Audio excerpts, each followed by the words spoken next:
దేవుని నామాన్ని మహింకల్ని గాక మరక్షణ కలిసిన భాగ్యం దేవాదేవుడు మనకు అందించినందుకు దేవుడికి వందనాలు చెల్లిస్తూ ఈ దినమందు మనం మన గ్రంథంలో ఎలాంటి నీతులు ఉన్నాయి, ఎలాంటి ఉపయోగకరమైన మాటలు ఉన్నాయనే విషయం గురించి మనం ధ్యానించుకోబోతున్న ఈ విషయం ఏమిటి అంటే, మనం ఆది కాండాన్ని సంపూర్ణంగా కూడా మనం ధ్యానించుకున్నాం. మన నిర్గమాకాండంకి వచ్చినట్లయితే, నిర్గమాకాండంలో ఇశ్రాయేలీయులు గొప్పగా వృద్ధి చెందుతారు. ఆ సమయంలో ఒక శిశువు పుడతాడు, అతని పేరే మోషే. ఆ మోషే పెరిగింది మాత్రం ఫరో కుమార్తె దగ్గర పెరిగినప్పటికీ కూడా అక్కడ ఒక హత్య చేసి పారిపోయి మిద్యాను దేశానికి వెళ్ళిపోతాడు. కానీ దేవుడు అక్కడ మోషేని దర్శించి ఇశ్రాయేలు మీద నాయకుడిగా అతను నిలబెట్టాడు. మనమైతే ఆ పని చేయగలమా?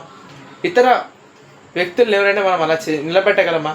ఇప్పుడు నేను నా జనము అని నేను అనుకున్న వ్యక్తులకి ఒక హంతకుని నాయకుడిగా నేను నియమించగలనా అంటే ఎవ్వరు కూడా చేయరు. కానీ దేవుడు చేశాడు, అతన్ని కూడా మార్చాడు. ఒక హంతకుడిని కూడా మార్చి ఒక నాయకుడిగా చేసిన వ్యక్తి నా యేసు ప్రభువుల వారు మాత్రమే.